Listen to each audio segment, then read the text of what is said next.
tell all the students or young musicians that, like, you gotta quit practicing stuff that you're never gonna use.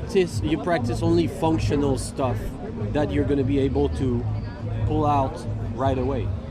If you practice some tricky shit that aren't natural, you're actually gonna only get, good at that very thing, and then you're not gonna never be able to actually use it once you're on stage with all the condition of a stage, whatever it is, with the excitement, adrenaline, and then you gotta play, listening and interacting with people, and then after that you have to build a proper solo. Okay. And then what do you do in the urge? Because that's always like that, you gotta pull out stuff. If you start thinking about it too much, then you can't. So by the way, every time I tried to, when I was a kid and I didn't know how to improvise, and I would try to learn by heart my solos, almost all the time I would do mistakes, and then it's not natural. It's, if you learn something by heart, not working.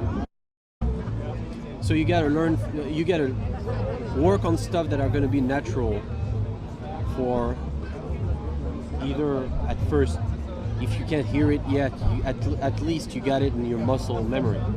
But then also the thing is, obviously you got to train to be able to hear what you're going to play. I can also spot people that don't hear what they're playing. Yeah, it's really easy to spot them.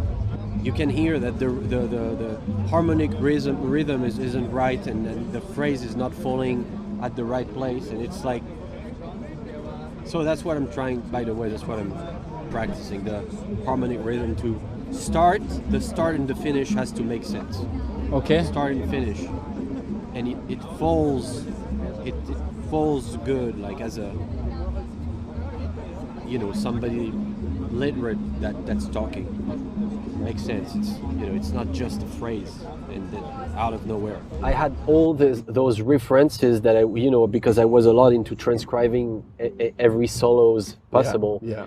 So I would take one phrase from Marcus Miller and another phrase from Jacko obviously, and Victor Bailey and Christian McBride here and there, and like all that, because I was still a lot into bass players at the time. Yeah.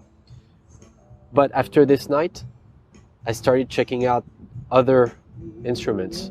I mean, there was still... And what was it about that night that made you want to start checking out other instruments? I mean, other instruments, but also I discovered Dominic Di Piazza that night. And through that life-changing? Yeah, and that was life-changing, because also through that, then I discovered Matt Garrison. Yeah. So that type of bass playing was already different than Victor Bailey and all those guys. That was something else, more guitaristic, but still really bassistic as well.